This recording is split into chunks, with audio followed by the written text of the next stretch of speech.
150 anos atrás ocorreu uma revolta que abalou a França profundamente.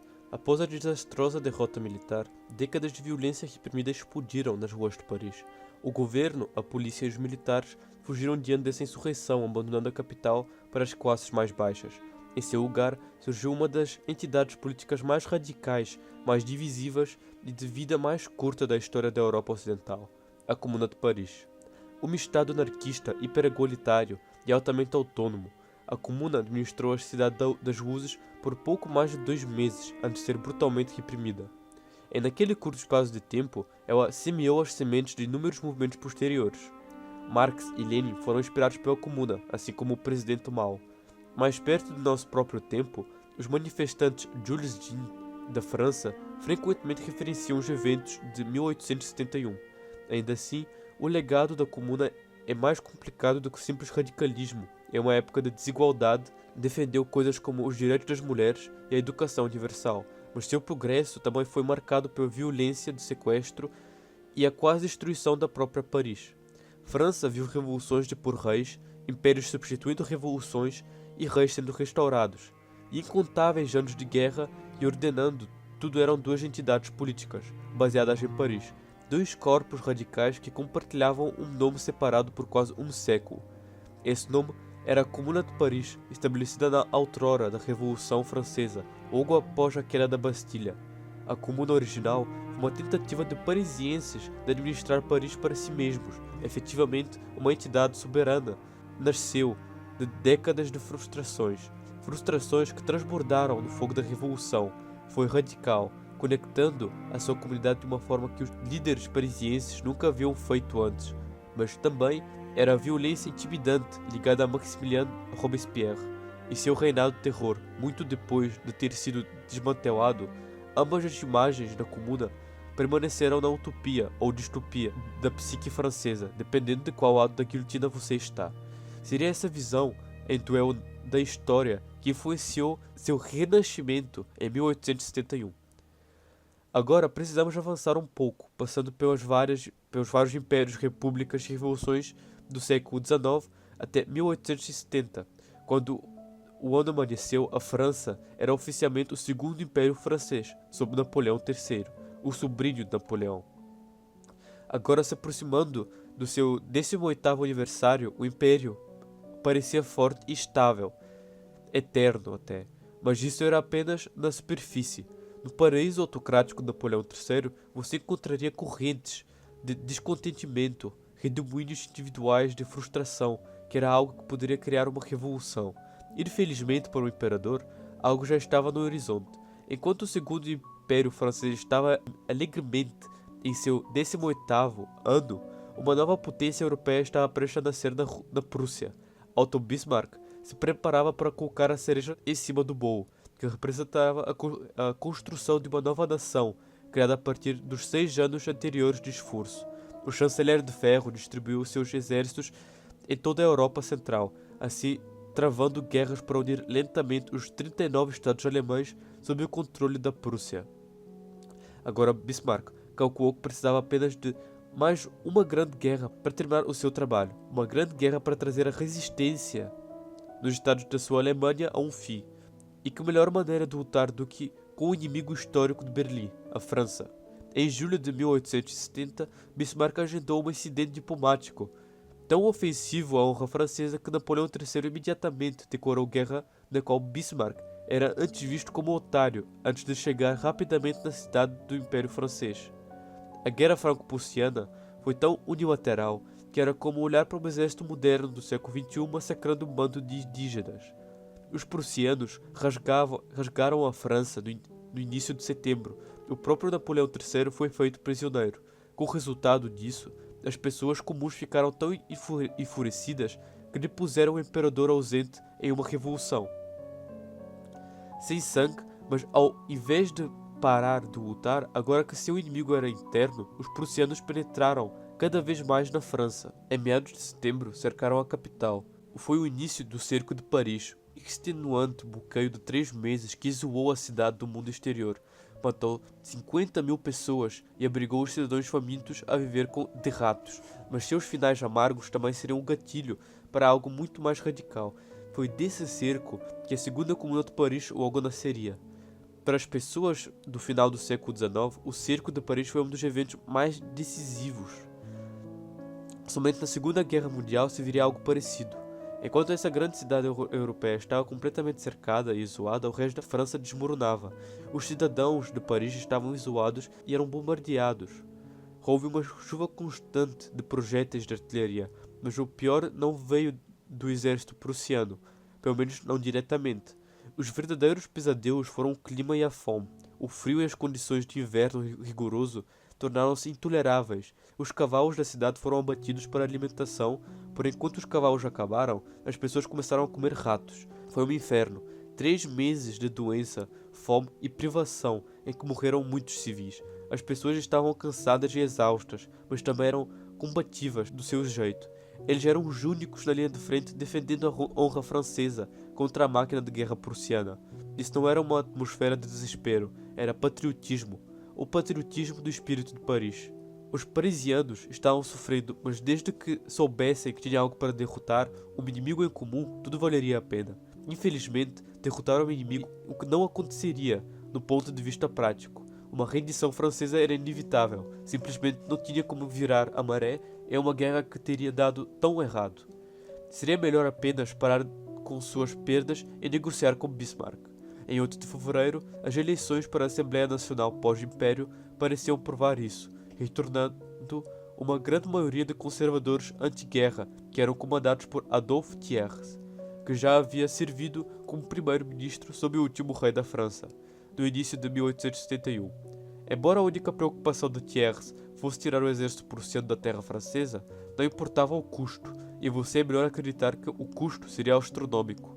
Bismarck exigiu uma indenização de 5 bilhões de francos, equivalente a quase 1/4 do PIB francês, e a rendição da Alsácia-Lorraine. Ele também insistiu que as tropas prussianas fossem autorizadas a realizar um desfile de vitória em Paris, na mesma cidade que passou 3 meses bombardeada até o esquecimento. Embora alguns deputados de esquerda na nova Assembleia, incluindo o romancista Victor-Marie Hugo, protestassem, a única reação de Thiers às exigências humilhantes de Bismarck foi um oui. A cidade, que havia sido bombardeada com 10.000 projéteis de artilharia prussianos, com seu povo sofrendo privações e traumas insanos, em nome de seu país, agora estavam sendo informados por seu mesmo país que tudo o que fizeram e aguentaram teria sido por nada. Era-se como Thiers e todo o seu governo haviam se alinhado pessoalmente para chutar cada parisiense nos testículos dentro do cerco da cidade despedaçada. Os rumores voavam que o governo os havia defendido. Enquanto isso, na psique coletiva da capital, essas correntes de descontentamento começaram a se unir para se juntar em um mar sangrento cheio de raiva nos bairros da classe trabalhadora. Armas começariam a ser armazenadas, as pessoas falavam em atacar os prussianos durante o desfile da vitória e restaurar a honra da cidade. No final, embora só fosse depois que os prussianos fossem embora, Paris finalmente se acendeu. No dia 3 de março, depois de 2 dias do desfile e comemorações, os 30.000 soldados prussianos que Thiers havia deixado entrar em Paris agora marchavam para fora da cidade. As tensões estavam em seu auge e exigiria um líder extremamente empático para não permitir que tudo explodisse em violência. Infelizmente, Adolphe Thiers tinha uma inteligência emocional de uma banana meio comida. Em vez de impedir que Paris explodisse, ele logo seria o único a apertar o detonador. Nos 2 dias de comemorações da vitória prussiana, a única força de combate francesa ainda permitida era a Guarda Nacional, os defensores de Paris durante o cerco. A Guarda começou como instituição de classe média, antes de adquirir cada vez mais trabalhadores em 1871. Podia convocar até cerca de 400.000 homens, todos os quais os prussianos deixaram manter suas armas como forma de manter a ordem. Mas se os guardas impediram os parisienses furiosos de atacar os prussianos, não foi por uma questão de ordem, foi porque muitos de seus líderes mais radicais já estavam se preparando para uma luta muito maior contra seu próprio governo. Como todos os outros em Paris, os guardas estavam indignados com o péssimo acordo de paz de Thiers. Como protesto Em 24 de fevereiro declarou-se uma federação independente, sob o controle de um comitê central. Em vez de aceitar ordens do governo, a Guarda Nacional juraria apenas obedecer ao comitê.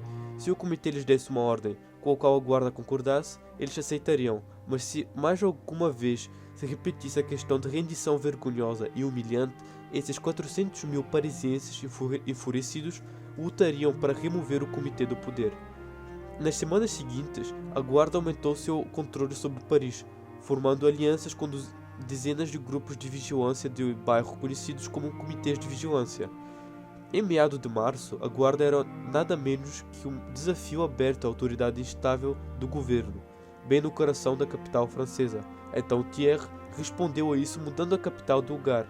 Em 10 de março, o governo mudou-se para Versalhes, um desprezo calculado para os parisienses, e então Thiers lançou duas leis estimadas à Guarda Nacional, uma cancelando os salários dos soldados e a outra encerrando uma moratoria de guerra sobre as coleções de dívidas. O resultado foi 500 mil de soldados já irritados, de repente sendo informados de que não apenas sua defesa de Paris agora seria não reconhecida devidamente, mas eles provavelmente também seriam levados para a prisão. Como diz o ditado, que olho por olho faz o mundo ficar cego, bem, o que está acontecendo aqui é Thiers e a guarda se revezando para espetar tantos olhos quanto possível, cada um cutucando o outro e sendo cutucado de volta até que Paris explodisse. Você poderia dizer que Thiers estava afirmando seu direito como chefe do governo eleito, de não ter um exército renegado em Paris ameaçando um golpe. Você poderia dizer que ele estava transformando uma potencial ilha de 3 milhas em Chernobyl. O colapso ocorreu em 18 de março, na noite anterior. A Thiers decidiu finalmente afirmar seu domínio, ordenando que o exército recuar entrasse roteiramente em Paris antes do amanhecer, apreendessem o estoque de canhões da guarda. Era um movimento imprudente. O que os soldados de Thiers buscavam não era apenas armas antigas. Durante o cerco, eles se tornaram símbolos de todos os que lutaram e morreram para proteger Paris. Foi insanamente provocativo e também foi muito mal planejado. Antes de amanhecer, de 18 de março de 1871, soldados regulares do exército localizaram e apreenderam os canhões da guarda. Então eles perceberam que ninguém havia trazido cavalos para arrastar os pesados canhões. Eles ainda estavam parados, coçando a cabeça, como idiotas, quando Paris acordou e percebeu o que estava acontecendo. Multidões enfurecidas se formaram em torno dos soldados, exigindo que eles libertassem os canhões. Mesmo assim, a cidade poderia ter recuado se não fosse por Claude Lecomte, um dos generais enviados para capturar os canhões. Lecomte se assustou com a multidão e gritou para seus soldados abrirem fogo. Os jovens, vendo a multidão sedenta de sangue, entregaram o general para os parisienses, e a execução de Lecomte foi o momento em que todas as esperanças que isso poderia acabar pacificamente se foram. Percebendo que isso era um ato de guerra, o Comitê Central da Guarda não teve outra escolha a não ser ir com tudo. Guardas tomaram locais importantes em Paris enquanto esconderijos armados e prédios do governo caíam. O exército regular soou uma retirada total, abandonando a cidade pela primeira vez desde 1795. Paris estava de volta nas mãos dos parisienses. Era a Comuna de Paris que marcaria um retorno ao primeiro ano revolucionário, e desta vez as coisas seriam muito mais loucas e sangrentas do que nunca. Embora acabasse governando por 2 meses, o destino da Comuna de Paris foi efetivamente selado em 19 de março, mesmo com a Guarda Nacional assegurando o controle dos últimos distritos. O Comitê Central votou para se concentrar em manter a cidade em vez de derrubar Adolphe Thiers. No momento fazia sentido para os comunards, como viriam a ser conhecidos. Não queriam desencadear uma guerra civil. Provavelmente pensaram que negociariam uma relutância. Eles só não sabiam que Thiers era um maníaco sedento de sangue, mas eles descobririam em breve. Por enquanto, a comuna recém-criada, focada em fazer parecer legítima, em 26 de março realizou uma eleição sufrágio universal para determinar o futuro da comuna. O resultado foi um deslizamento de terra para os radicais, enquanto havia alguns pequenos proprietários de negócios e membros da classe média, a maior parte da liderança da comuna era composta por uma coleção instável de anarquistas da classe trabalhadora, republicanos radicais e neo-jacobinos. Por toda a sua existência, haveria uma luta contínua entre essas facções, com um lado querendo transformar Paris em uma utopia de vida coletivista, voluntária descentralizada, e outra apenas ansiosa para desenterrar Robespierre, rodar a guilhotina e festejar-se como fosse 1793. Ainda assim, a contínua luta pelo poder nos bastidores não impediu a Comuna de trazer uma série de leis tão radicais que ainda seriam consideradas progressistas. Uma época em que a maior parte da Europa considerava as mulheres para todos os fins máquinas de limpeza e de fazer bebês. A Comuna era declaradamente feminista. Não só as mulheres podiam votar nas eleições, como ocupar cargos importantes em comissões. A famosa anarquista Louise Michel, por exemplo, foi fundamental na organização dos cuidados de saúde. De outras formas, também a Comuna estava à frente de seu tempo. Centros de assistência foram abertos para os trabalhadores e a educação foi tornada gratuita, e a separação compulsória entre a Igreja e Estado foi aplicada. Prédios vazios foram requisitados para os soldados sem teto e suas famílias receberam pensões. O acesso à lei foi feito gratuitamente para todos. A pena de morte foi até abolida, com uma guilhotina queimada simbolicamente para mostrar que nenhum rico perderia a cabeça nesta revolução, mesmo que a comuna auto-organizada fosse totalmente progressiva, pelo menos no início. Em vez de ter uma estrutura de liderança, a comuna separou-se em 9 comissões auto-organizadas, onde todos os tópicos poderiam ser discutidos e debatidos, até que consenso fosse alcançado. Até hoje, muito disso soa como uma lista de desejos de esquerda, e isso tudo estava acontecendo em 1871. Nesse estágio, a maior parte da Europa ainda era governada por reis, mas não gostariam de dar a impressão de que a comuna era apenas igualdade em progresso. Eles poderiam ter abolido a pena de morte, mas os neo-jacobinos ainda estavam lá, ainda morrendo de vontade de colocar uma peruca empoada e se fantasiar de Robespierre. Já no dia 5 de abril, os conselhos adotaram a Lei dos Direitos de Reféns.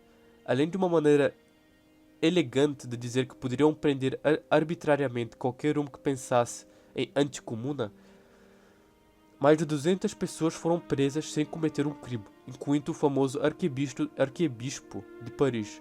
Negócios considerados hostis foram extorquidos. Eles também conseguiram que os outros concordassem em restaurar o calendário revolucionário. Este foi o que os jacobinos originais haviam instituído em 1793. De agora em diante, não seria mais 1871, mas o ano 79. Mas talvez o problema mais premente que a comuna enfrentasse não fosse os novos jacobinos, tentando arrastá-lo para a ultra-esquerda autoritária, mas a realidade política era a realidade de que o governo de Versalhes de Thiers conseguiu se recuperar e agora estava super interessado em mostrar a esses comunards quem era o chefe. Em abril, o primeiro grupo de guardas patrulhando fora dos muros de Paris encontrou uma unidade regular do exército. Em a escaramuça que se seguiu, 5 guardas foram capturados, 4 deles foram sumariamente executados a tiros. Foi o primeiro deslumbre que conseguiram das verdadeiras intenções de Adolphe Thiers. O governo eleito de Versalhes não planejava negociar. Não ia ser fácil. Agora era uma luta pela sobrevivência. E só poderia haver um vencedor. A tragédia de A Comuna de Paris vem em 2 atos. Cada um distinto, mas cada um mais amargo por decepção. O primeiro é a qual, comunicamente ineptos, eles eram na guerra graças às suas tendências anarquistas. Muitos na Guarda Nacional consideravam a participação voluntária e a formação de consenso entre as unidades como um distintivo de honra. Embora isso seja ótimo em tempos de paz, é menos bom quando Adolphe Thiers está reunindo um exército gigante para vir matar a todos. A própria comuna reorganizou isso, tentando colocar figuras militares no comando da Guarda Nacional, mas os próprios guardas, em uma postura de não obrigado, ao entrar em combate real, muitas vezes simplesmente desertavam. Toda vez que soldados experientes da comuna tentaram instituir disciplina militar adequada, sempre havia grandes grupos de guardas que desapareciam para nunca mais voltar. Mesmo antes da comuna estar no poder por um mês, um novo cerco aconteceria em Paris, tão psicologicamente aterrorizante quanto qualquer coisa que os prussianos fizeram. E é esse terror de projéteis de artilharia chovendo que pode explicar o segundo ato da decepção da Comuna. A rapidez com que os neojacobinos assumiram o controle era incrível. Para esses seguidores de Robespierre, as falhas militares da Comuna foram como uma desculpa para instaurar uma ditadura centralizada forte. Mesmo com a tentativa de resistência pelos anarquistas republicanos, os neojacobinos montaram uma força policial secreta sob o comando de Raoul Rigaud, de 20 e poucos anos, para monitorar a população. Até 28 de abril, à medida que a situação piorava, eles até forçaram a criação de uma ditadura de 5 homens para comandar o show. Foi nomeado um Comitê de Segurança Pública, em homenagem ao antigo grupo de Robespierre, que executou vários prisioneiros no reinado do terror. E assim, a Comuna se tornou algo que poucos de seus fundadores jamais desejaram. Ainda precisamos ter cuidado ao fazer as comparações com Robespierre. O Comitê Original de Segurança Pública foi responsável por dezenas de milhares de execuções, apenas em Paris. Mesmo com suas costas contra a parede, a versão da Comuna nunca autorizaria mais do que algumas dezenas. Mas não há dúvida de que essa mudança de direção ajudou a acelerar o fim. Quando o Comitê de Segurança Pública se declarou todo-poderoso, os anarquistas abandonaram o Conselho da Comuna em desgosto. Na Guarda Nacional, a luta subsequente sobre quem as guardas deveriam responder causou um colapso da moral. Era aquele grampo clássico da política de esquerda enfrentando uma ameaça comum, não trabalhando juntos, mas descendo para a guerra ideológica. Algumas coisas aparentemente nunca mudam. Em meados de maio, ficou claro que a Comuna estava saindo dos trilhos. Dentro da cidade, os comunards começaram a destruir símbolos napoleônicos e monarquistas, determinados que, mesmo que a Comuna fosse destruída, levariam consigo o máximo possível do passado odiado. Estava realmente claro que a Comuna estava prestes a falir. Por fora da cidade, Marshal McMahon estava se preparando em particular para uma luta longa e amarga para retomar Paris. Então, imagine sua surpresa quando, em 21 de maio, um simpatizante do governo dentro da cidade relatou, sem fôlego, que um dos portões ocidentais ficou indefeso. Capaz de acreditar em sua sorte, McMahon enviou alguns homens para verificar e quase caiu quando eles relataram que sim, o portão estava realmente aberto. Em pouco tempo, McMahon havia concentrado dezenas de milhares de soldados em Paris. Soldados com ordens de atirar para matar. Era o começo do fim. Um fim tão amargo, tão sangrento, que quase destruiria Paris. No final, McMahon levou uma luta para retomar a cidade conhecida como a Semana Sangrenta, por motivos que estão prestes a se tornar extremamente claros. Conduziram-se intensos combates, execuções e grande destruição cultural. Foi também no momento em que a Comuna deixou de funcionar de forma significativa. Embora sua data final seja tecnicamente 28 de maio, a Comuna mais ou menos se desintegrou diante do exército quando os guardas correram de volta para seus antigos bairros para fazer sua última resistência, preferindo proteger seus entes queridos em vez de juntar a uma resistência organizada. Isso apenas tornou mais fácil para o exército, bem treinado de McMahon, eliminá-los bairro por bairro. A primeira grande derrota ocorreu em maio de 23, quando as tropas do governo capturaram a área onde o motim por causa dos canhões havia acontecido, e assim provocando a criação da Comuna 2 meses antes. O exército alinhou 40 comunards capturados para o local exato onde Claude Lecomte foi alinhado e executado pelas massas. Essa pouca de brutalidade preparou o cenário nos dias seguintes. Quando 300 comunards se renderam em uma igreja, eles foram alinhados e fuzilados. Quando um hospital de campanha foi capturado, o comandante responsável ordenou que os guardas nacionais feridos fossem fuzilados em suas camas. Enquanto o governo abria seu caminho através de Paris, o chefe da polícia secreta Raoul Rigaud ordenou que os próprios reféns da Comuna matassem 50 prisioneiros, incluindo o arcebispo de Paris. Foram executados nos últimos dias da Comuna, mas mesmo assim não tem nada a ver com a destruição cultural. Na noite de 23 de maio, a Comuna encharcou o palácio de Tuileries em gasolina, encheu-o de pólvora e explodiu. Foi o início de uma campanha de aniquilação. Em seguida, o líder neo-jacobino Louis Charles de Lechuse ordenou a queima de todas as igrejas de Paris, prédios da polícia, teatros e casas luxuosas. O Palácio da Justiça desapareceu, assim como o Hotel de Ville. Alguns até tentariam incendiar Notre-Dame, embora as chamas tenham sido rapidamente extintas. Em 25 de maio, metade da Paris estava em chamas e o resto foi devastado por lutas de rua em rua, mas o fim já estava visto. Agora, a maior parte da comuna e sua liderança fugiu da cidade enquanto aqueles que ficaram, como Denis Schuss e Regard, morreram. Na luta em 27 de maio, a luta final aconteceria no cemitério de Père-Lachaise. Terminou com 150 comunards capturados e executados no dia seguinte. Com a comuna derrotada, não se sabe exatamente quantas pessoas foram mortas no fim da Semana Sangrenta. As estimativas convencionais colocam o número de comunards mortos durante o combate em cerca de 7.000, com até outros 15.000 executados pelo exército. Dezenas de milhares foram enviados para exílio. Contra estes números impressionantes, o número de 50 reféns baleados pelos capangas de Regard parecem quase uma pequena quantia. Embora a Comuna de Paris tenha morrido de forma violenta, depois de apenas 2 meses de existência, seus feitos foram sentidos por décadas. Foram anos antes que a Cidade das Luzes pudesse ser reconstruída dos incêndios da Comuna, e isso foram apenas os efeitos físicos. Assim que a Comuna se foi, a luta começou pelo seu legado, uma luta que ainda hoje é travada por um lado. O igualitarismo da Comuna e o foco na classe trabalhadora inspiraram um monte de pessoas, de Vladimir Lenin aos manifestantes amarelos modernos da França.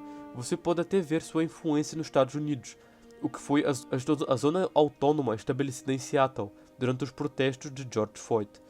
Por outro lado, a destruição deliberada de Paris pela Comuna convenceu muitos de que ela tinha um núcleo sombrio e violento, facilmente ter se transformado em uma ditadura durou muito mais tempo. É improvável que essa luta seja resolvida em breve. Hoje, a Comuna de Paris ocupa um lugar estranho na história francesa. Um aviso para alguns, uma inspiração para outros. Como negar que continua sendo uma história fascinante, um momento em que parisienses tentaram reivindicar sua cidade para si mesmos e pagaram o preço final por isso.